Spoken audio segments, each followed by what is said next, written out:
नमस्कार दोस्तों, धार्मिक चमत्कार में आप सभी का स्वागत है। आज की वीडियो में हम जानेंगे कि नवरात्रि के 9 दिन ही क्यों होते हैं, नवरात्रि 9 दिन की ही क्यों मनाई जाती है और इससे जुड़े 9 रहस्य। पहला रहस्य, दरअसल इन 9 दिनों में प्रकृति में विशेष प्रकार का परिवर्तन होता है और ऐसे समय हमारी आंतरिक चेतना और शरीर में भी परिवर्तन होता है। प्रकृति और शरीर में स्थित शक्ति को समझने से ही शक्ति की आराधना का भी महत्व समझ में आता है। दूसरा रहस्य, असल में चैत्र और अश्विन के नवरात्रि का समय ऋतु परिवर्तन का समय। ऋतु प्रकृति का हमारे जीवन, चिंतन एवं धर्म में बहुत महत्वपूर्ण स्थान रहा है। इसलिए हमारे ऋषि मुनियों ने बहुत सोच समझ विचार कर सर्दी और गर्मी की इन दोनों महत्वपूर्ण ऋतुओं के मिलन या संधि काल को नवरात्रि का नाम दिया।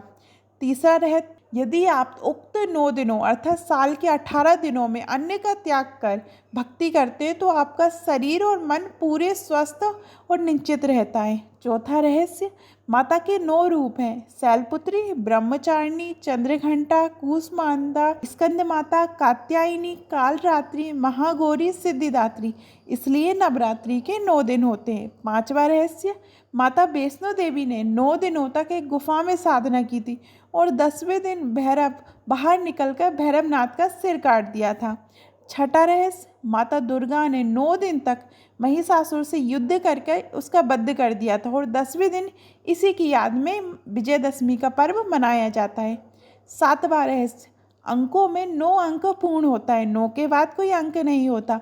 गिरोह में 9 गिरोह को महत्वपूर्ण माना जाता है, फिर साधना भी 9 दिन की ही उपयुक्त मानी गई है। आठवां रहस्य, किसी भी मनुष्य के शरीर में 7 चक्र होते हैं जो जागृत होने पर मोक्ष का मार्ग प्रशस्त करते हैं। नवरात्रि के 9 दिनों में से 7 दिन तो चक्रों को जागृत करने की साधना की जाती है। 8वें दिन शक्ति को पूजा जाता है। 9वां दिन शक्ति की सिद्धि का होता है। शक्ति की सिद्धि यानी हमारे भीतर शक्ति जागृत होती है। अगर सप्त चक्रों के अनुसार देखा जाए तो ये दिन कुंडली जागरण का माना जाता है, इसलिए इन 9 दिनों को माता के 9 रूपों से जोड़ा है।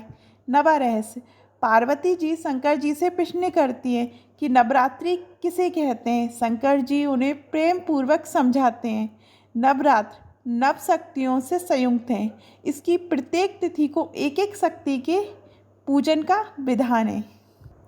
आपको ये वीडियो कैसी लगी कमेंट में ज़रूर बताइएगा और जय माता दी लिखना मत भूलिएगा। जय माता दी।